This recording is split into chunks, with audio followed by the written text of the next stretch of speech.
Capítulo 1 do livro O Cérebro de Buda, Neurociência Prática para a Felicidade.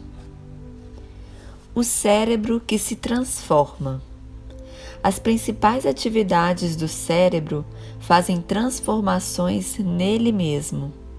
Marvin Minsky. Quando a mente se transforma, o mesmo ocorre com o cérebro. Segundo o psicólogo Donald Hebb, quando os neurônios queimam juntos, ligam juntos, a atividade mental, de fato, cria novas estruturas neurais. Como resultado, mesmo sentimentos e pensamentos passageiros podem deixar marcas permanentes no cérebro, assim como uma chuva de primavera deixa pequenas trilhas em uma costa.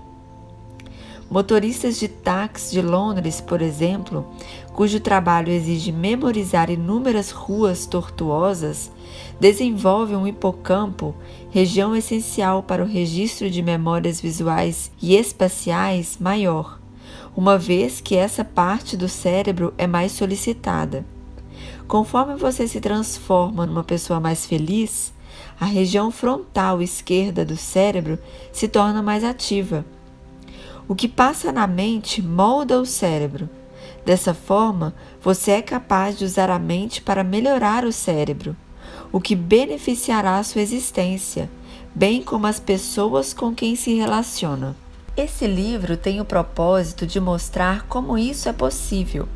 Você aprenderá o que o cérebro faz quando a mente está feliz, afetuosa e sagaz, assim como muitas maneiras de ativar esses estados cerebrais, fortalecendo-os aos poucos. Isso lhe dará a capacidade de gradativamente religar o próprio cérebro, de dentro para fora, para ter um bem-estar maior, relacionamentos mais felizes e paz interior. Sobre o cérebro.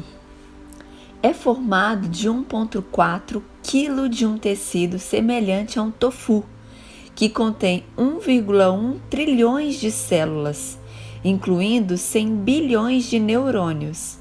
Em média, cada neurônio admite cerca de 5.000 ligações, as chamadas sinapses, de outros neurônios. Nessas sinapses recebidas, um neurônio obtém sinais, geralmente como uma explosão de substâncias químicas chamadas de neurotransmissores, de outros neurônios. Os sinais dizem ao neurônio quando deve disparar ou não. Isso depende principalmente da combinação de sinais que recebe a cada momento. Por sua vez, quando o neurônio dispara, envia sinais para outros neurônios por meio de suas sinapses transmissoras, mandando-os disparar ou não. Um neurônio típico dispara de 5 a 50 vezes por segundo. Enquanto você lê os itens desse quadro, quadrilhões de sinais literalmente viajam dentro da sua cabeça. Cada sinal neural carrega uma quantidade de informações. O sistema nervoso faz a informação circular, assim como o coração move o sangue continuadamente. Essa informação toda é que, em termos gerais, definimos como mente, boa parte da qual permanece fora da consciência. Em nossa aplicação do termo a mente, entre aspas, inclui os sinais que controlam as reações de estresse, a capacidade de andar de bicicleta, tendências de personalidade, esperanças e sonhos. Além do significado das palavras que você está lendo neste momento. O cérebro é o principal modelador e modificador da mente. Ele trabalha tanto que, mesmo com apenas 2% do peso corporal, usa 20 a 25% do oxigênio e da glicose. Como um refrigerador, está sempre em atividade, executando suas funções. Consequentemente, esteja em sono profundo ou extremamente compenetrado em algo, a quantidade de energia que usa é basicamente a mesma. O número de combinações possíveis de 100 bilhões de neurônios, disparando ou não, é de aproximadamente 10 à milionésima potência, ou 1 seguido de 1 milhão de zeros. Em princípio, essa é a quantidade de possíveis estados do cérebro. Para estabelecermos um paralelo, o número de átomos no universo é estimado em somente, entre aspas, cerca de 10 à 80ª potência. Eventos mentais conscientes baseiam-se em ligações temporárias de sinapses que tomam forma e se dispersam, geralmente em segundos. Os neurônios também formam circuitos duradouros, fortalecendo suas conexões entre si como resultado da atividade mental. O cérebro trabalha como um sistema completo. Sendo assim, atribuir algumas funções como atenção ou emoção a apenas uma parte dele acaba sendo uma simplificação. O cérebro interage com outros sistemas do corpo, que por sua vez interagem com o mundo, e é modelado pela mente também. No sentido mais amplo, a mente é formada pelo cérebro, pelo corpo, pelo mundo natural e pela cultura humana, bem como pela mente em si. Quando nos referimos ao cérebro como a base da mente, estamos simplificando as coisas. A mente e o cérebro têm uma interação tão profunda que fica mais fácil compreendê-los como um sistema único e codependente. Uma oportunidade sem precedentes. Assim como o microscópio revolucionou a biologia, nas últimas décadas, novas ferramentas de pesquisa, como a ressonância magnética, levaram a um incrível aumento no conhecimento científico sobre a mente e o cérebro.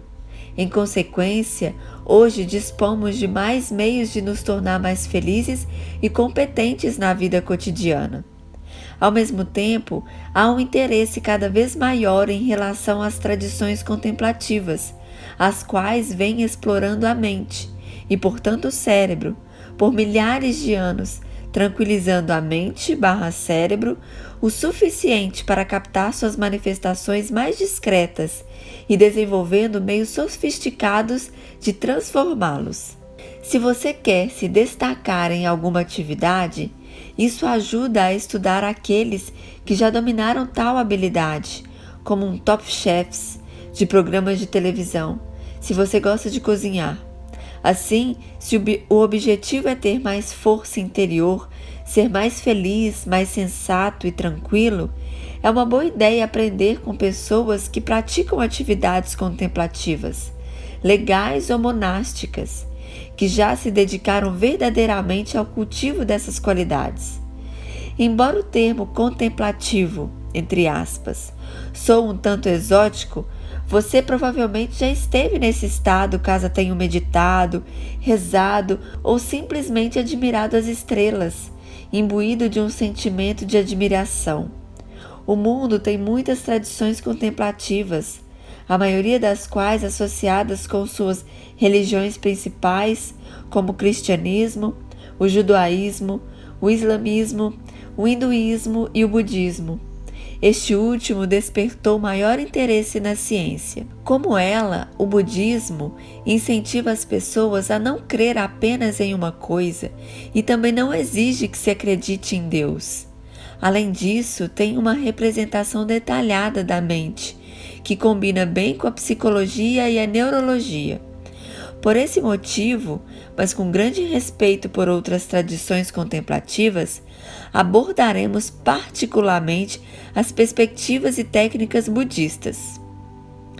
Pense em cada uma dessas disciplinas: psicologia, neurologia e prática contemplativa, como um círculo. Observe a figura. As descobertas que têm sido feitas na interseção dessas disciplinas estão apenas começando a mostrar a que vieram, mas cientistas, médicos e praticantes de atividades contemplativas já avançaram bastante no que diz respeito aos estados cerebrais que geram estados mentais saudáveis e como os primeiros são ativados. Essas importantes descobertas nos dão a incrível capacidade de influenciar a mente para amenizar qualquer angústia ou disfunção, melhorar o bem-estar e auxiliar práticas espirituais. Essas são atividades cruciais do que chamamos de caminho para o despertar. E nossa intenção é usar a ciência do cérebro para ajudá-lo a ir além. Não há livro capaz de lhe dar o cérebro de Buda, mas compreendendo melhor a mente e o cérebro de pessoas que foram muito longe neste caminho, você também será capaz de desenvolver mais alegria, atenção e capacidade de percepção. O cérebro que desperta. Richard e eu acreditamos que há algo de transcendental envolvendo a mente, a consciência e o caminho despertar. Você pode chamar de Deus, Espírito Santo ou não dar nome algum. O que quer que seja, está além do universo físico, já que não pode ser provado. É importante e coerente com os princípios da ciência considerá-lo como uma possibilidade.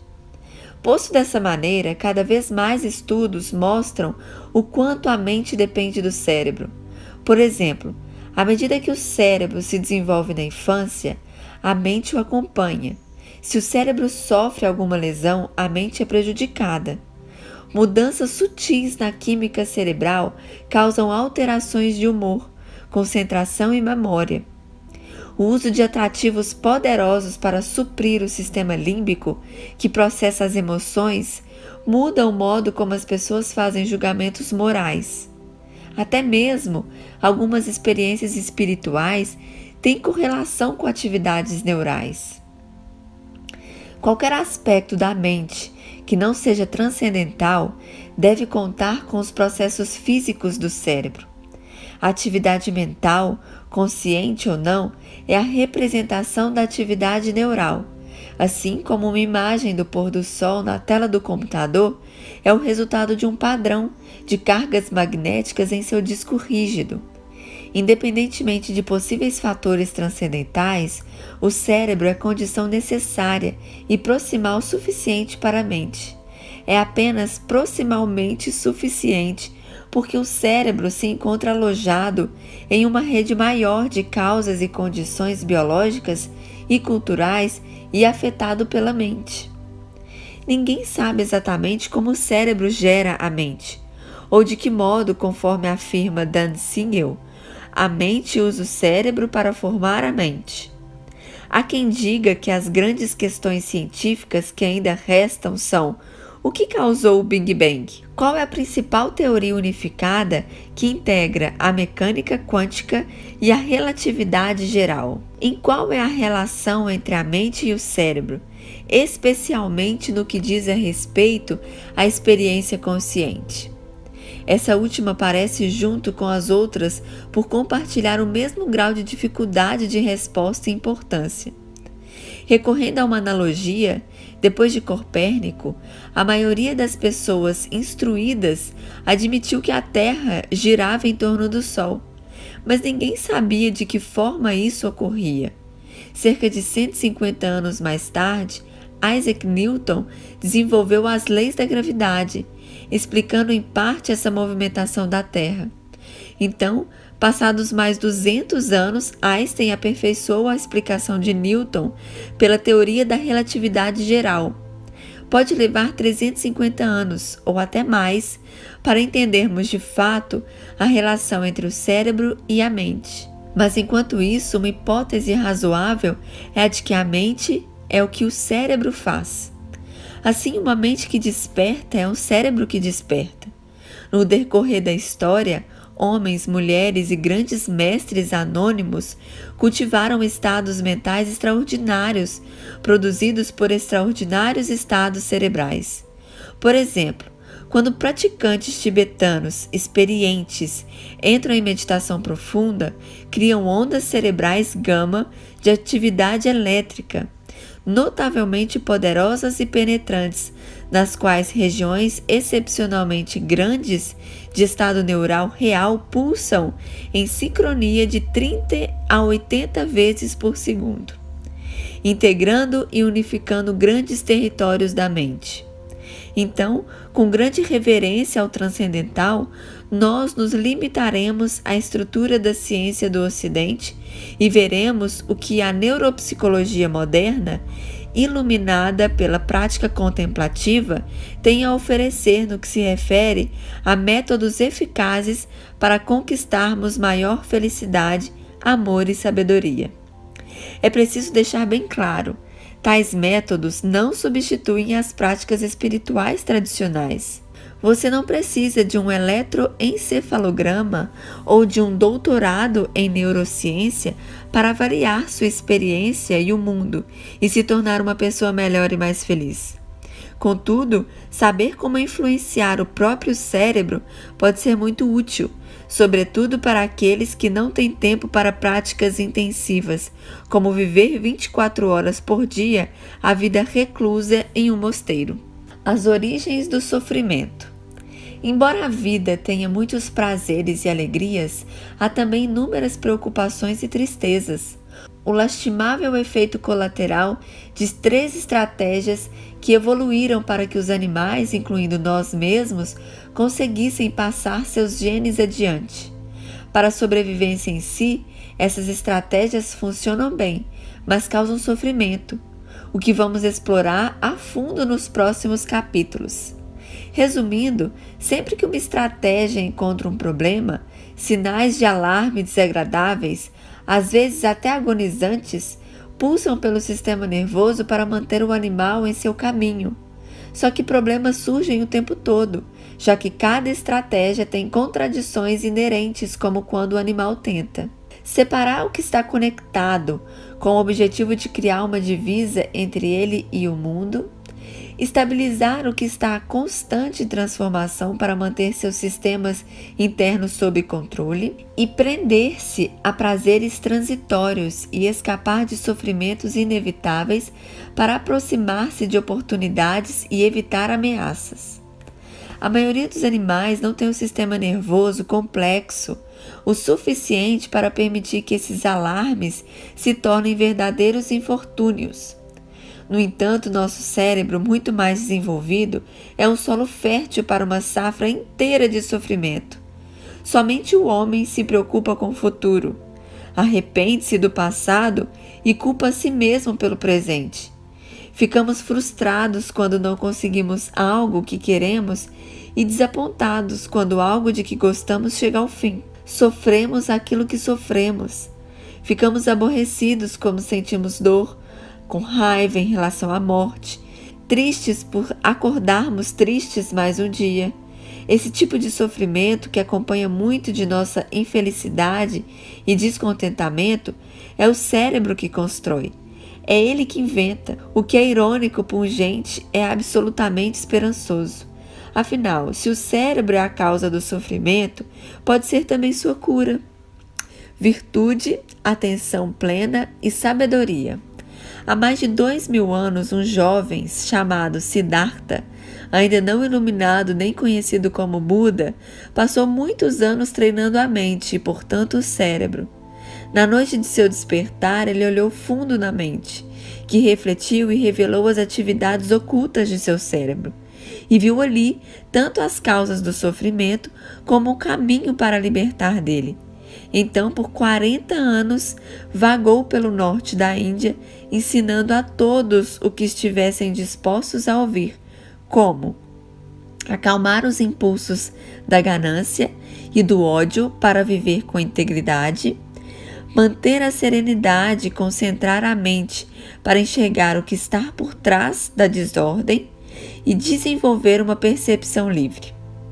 Em poucas palavras, ele ensinava virtude, atenção plena e bom senso. Esses são os 3 pilares da prática budista, assim como as fontes do bem-estar diário, do desenvolvimento psicológico e da realização espiritual. A virtude envolve simplesmente o controle das ações, palavras e pensamentos para gerar o bem, e não danos a si mesmos e aos outros. No cérebro, a virtude vem de cima para baixo, a partir do córtex pré-frontal, sendo pré-frontal, entre aspas, a parte mais à frente do cérebro, logo atrás e acima da testa, e córtex, entre aspas, a camada exterior do cérebro, cuja raiz latina significa casca. A virtude também vem de baixo para cima, da calma propiciada pelo sistema nervoso parasimpático e das emoções positivas originada pelo sistema límbico. No capítulo 5, você aprenderá como lidar com a rede de circuitos desses sistemas. Mais adiante, discutiremos a virtude nos relacionamentos, já que é neles que ela é mais desafiada. E então, tendo isso como base, ensinaremos como cultivar os estados cerebrais de empatia, bondade e amor. Isso tudo no capítulo 8, 9 e 10. Atenção plena é a capacidade de usar a atenção tanto para o mundo interior quanto para o exterior. Como o cérebro aprende principalmente com aquilo que fizemos, essa consciência é a chave para absorver boas experiências e fazer delas uma parte de nós. Veremos isso no capítulo 4. Analisaremos maneiras de ativar os estados cerebrais que promovem a atenção plena, chegando ao ponto da profunda absorção meditativa, nos capítulos 11 e 12. A sabedoria aplica-se ao bom senso, que pode ser adquirido em duas etapas. Primeiro, você distingue o que atrapalha e o que ajuda, ou seja, as causas do sofrimento e o modo de acabar com ele. Esse é o assunto principal dos capítulos 2 e 3. E depois, com base nessa compreensão, desprender-se do que é nocivo e fortalece o que lhe faz bem, nos capítulos 6 e 7. Assim, com o passar do tempo, você se sentirá mais ligado a tudo, mais tranquilo em relação a como as coisas mudam e chegam ao fim, e mais capaz de experimentar prazer e dor sem se agarrar ao primeiro ou lutar contra o segundo. Finalmente, o capítulo 13 trata do que talvez seja o desafio mais tentador e ardiloso para a sabedoria, o sentido de ser um indivíduo que é isolado do mundo e vulnerável a ele. Controle, aprendizado e seleção. A virtude, a atenção plena e a sabedoria são sustentadas pelas três funções fundamentais do cérebro: controle, aprendizado e seleção. O cérebro regula a si e a outros sistemas físicos, pela combinação de atividades excitantes e inibidoras, sinal verde e sinal vermelho. Ele aprende por meio da formação de novos circuitos, ou pelo fortalecimento ou enfraquecimento dos já existentes. E seleciona qualquer experiência que tenha mostrado seu valor, até mesmo uma minhoca, por exemplo, pode ser treinada a escolher um caminho específico para evitar um choque elétrico. Essas três funções, controle, aprendizado e seleção, operam em todos os níveis do sistema nervoso, desde a intricada dança molecular de uma sinapse até o controle, a competência e o discernimento intrigados no cérebro como um todo. Todas as funções participam de qualquer atividade mental importante. Não obstante, cada pilar da prática corresponde a uma das três funções neurais essenciais. A virtude apoia-se fortemente no controle, tanto para estimular as tendências positivas, quanto para inibir as negativas. A atenção plena leva ao aprendizado do novo, uma vez que a atenção dá forma a novos circuitos e recorre às coisas aprendidas no passado para desenvolver uma consciência mais sólida e concentrada. A sabedoria é uma questão de fazer escolhas, como abrir mão de prazeres transitórios em prol de algo mais significativo. Portanto, desenvolver na mente a virtude, a atenção plena e a sabedoria depende de aprimorar o controle, o aprendizado e a capacidade da seleção no cérebro. Consequentemente, fortalecer as três funções neurais, o que você vai aprender nas páginas seguintes, reforça os pilares da prática. Direcionar a mente. Quando você parte o caminho do despertar, começa de onde quer que esteja. Então, com tempo, dedicação e recursos, a virtude, a atenção plena e a sabedoria vão gradualmente se fortalecendo e você se sente mais feliz e afetuoso. Em algumas tradições, esse processo é descrito como uma relação da verdadeira natureza que sempre esteve presente. Em outras, é considerado uma transformação da mente e do corpo. É natural que esses dois aspectos do caminho para o despertar se sustentem mutuamente. Por outro lado, sua verdadeira natureza é ao mesmo tempo um refúgio e um recurso para o trabalho, muitas vezes árduo, que envolve o desenvolvimento psicológico e a prática espiritual. É incrível como as pessoas que mergulharam a fundo na mente, os sábios e santos de todas as fés religiosas, dizem essencialmente a mesma coisa. Sua natureza fundamental é pura, consciente, pacífica, radiante, tenra e sábia, e é combinada de maneiras enigmáticas com as bases da realidade, por qualquer que seja seu nome. Embora sua natureza muitas vezes seja ocultada momentaneamente pelo estresse e pela preocupação, raiva e frustrações, ela está sempre ali. Saber disso é um grande conforto. Por outro lado, trabalhar com a mente e o corpo para estimular o desenvolvimento do que é salutar e a erradicação do que não é crucial para o desenvolvimento psicológico e espiritual, mesmo que a prática seja uma questão de eliminar as obscuridades, entre aspas, da natureza genuína, tomando emprestada uma expressão do budismo tibetano. A clareza conquistada resulta de um processo de treinamento, purificação e transformação. Paradoxalmente, leva algum tempo para nos tornarmos aquilo que já somos. Em qualquer caso, essas mudanças na mente, revelando a pureza intrínseca e cultivando qualidades salutares, refletem mudanças no cérebro. Ao compreender melhor como o cérebro funciona e muda, de que modo ele é tomado pela emoção ou se acalma, como se dispersa ou se concentra no aqui e agora, como faz escolhas equivocadas ou sábias, é possível obter maior controle sobre ele e, em consequência, sobre a mente. Isso torna mais fácil e proveitoso o processo de aumento do bem-estar, da ternura e da percepção, levando o mais longe possível em seu caminho como rumo ao despertar. Estar ao seu lado. É um princípio moral comum que, quando maior o poder que se tem sobre alguém, maior é a obrigação de usá-lo para o bem. Então pense, quem é a pessoa sobre a qual você exerce maior poder? É o seu eu futuro. Você tem essa vida nas mãos e depende de você como ela será. Uma das experiências mais importantes da vida ocorreu em uma noite de ação de graças, quando eu tinha uns 6 anos. Lembro de estar do lado de fora da rua em frente à nossa casa, às margens de uma plantação de milho em Illinois, observando sulcos no solo escuro cheios de água após uma chuva recente. Nas montanhas distantes, luzinhas cintilavam. Senti grande serenidade e clareza interior, e tristeza por causa da infelicidade que pairava em minha casa naquela noite. Então algo muito forte tomou conta de mim. Dependia de mim e de mais ninguém encontrar com o tempo o meu caminho em direção àquelas luzinhas distantes e a possibilidade de felicidade que eles representavam.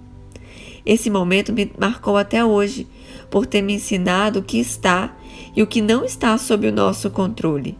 Não é possível mudar o passado ou o presente. Tudo o que podemos fazer é aceitá-los como são. Mas você é capaz de zelar pelo que dará origem a um belo futuro. Isso implica atitudes sutis e modestas. Usando os exemplos que serão apresentados mais tarde nesse livro, você poderá, em uma reunião tensa, inspirar fundo para forçar uma longa expiração, ativando assim o sistema nervoso parasimpático, que é calmante. Ou então, a lembrar-se de uma situação desagradável, pensar na sensação de estar com alguém que o ama, o que aos poucos injetará uma sensação positiva nessa lembrança ruim. Ou ainda, para estabilizar o mental, prolongue deliberadamente as sensações de felicidade, pois isso fará aumentar os níveis de neurotransmissor dopamina, que o ajudará a manter a concentração. Essas pequenas atitudes realmente fazem diferença com o passar do tempo. Diariamente, atividades comuns, assim como qualquer crescimento pessoal ou prática espiritual, trazem consigo inúmeras oportunidades para mudar o cérebro de dentro para fora. Você tem mesmo esse poder, o que é maravilhoso num mundo repleto de coisas que estão além do seu controle. Um mínimo pingo de chuva não impressiona, mas com pingos e tempo suficiente é possível escavar um Grand Canyon. Mas é preciso cooperar com você mesmo. Isso não é tão fácil no início. As pessoas, em sua maioria, tratam melhor os outros do que a si próprias. Para isso, pode ser muito útil imaginar uma situação convincente, para inclinar-se às causas que mudarão seu cérebro para melhor. Pense nos fatos a seguir, por exemplo. Você já foi uma criança, tão merecedora de carinho como qualquer outra. Você consegue se ver como uma criança? Não desejaria o melhor para essa pessoinha? O mesmo vale para hoje. Você é uma pessoa como qualquer outra, merecedora de felicidade, amor e sabedoria. Progredir ao longo de seu caminho para o despertar o tornará uma pessoa melhor nos relacionamentos e no trabalho. Pense como os outros se beneficiarão pelo fato de você estar bem-humorado, simpático e sagaz. Cultivar o próprio desenvolvimento não significa ser egoísta. Na verdade, é um grande presente para as outras pessoas. O mundo na ponta de uma espada. O mais importante de tudo talvez seja a repercussão acerca de seu desenvolvimento, de maneira imperceptível, mas genuína, ajudando um mundo tomado por ganância, caos, medo e raiva. Nosso mundo está sendo equilibrado na ponta de uma espada e pode tombar por qualquer lado. Por todo o planeta, devagar, mas seguramente, vemos uma maior democratização, cada vez mais organizações independentes e uma maior compreensão da nossa frágil vida interconectada. Ainda assim, o mundo está se tornando mais quente, a tecnologia militar encontra-se mais letal e 1 milhão de pessoas vão dormir famintas todas as noites. A tragédia e a oportunidade deste momento na história são exatamente as mesmas. Os recursos naturais e técnicos necessários para nos tirar da beira do abismo já existem.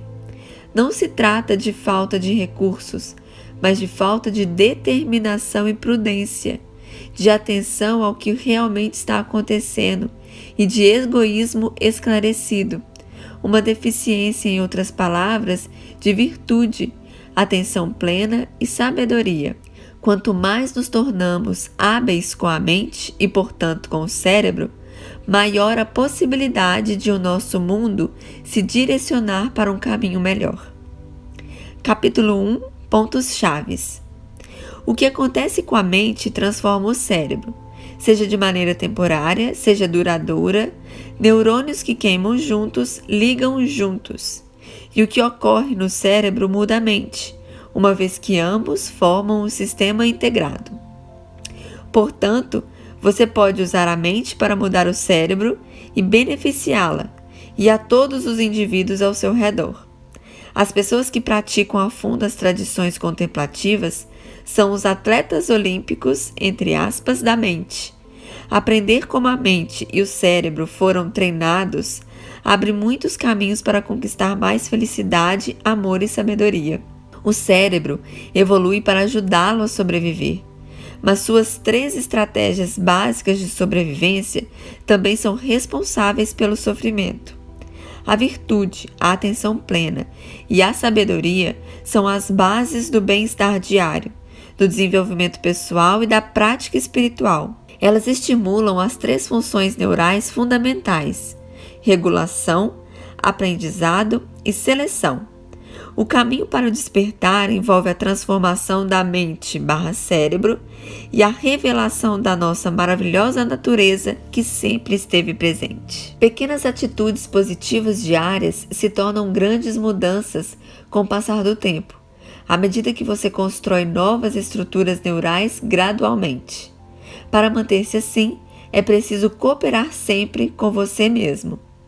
Transformações salutares no cérebro de muitas pessoas podem ajudar o mundo a seguir um rumo melhor.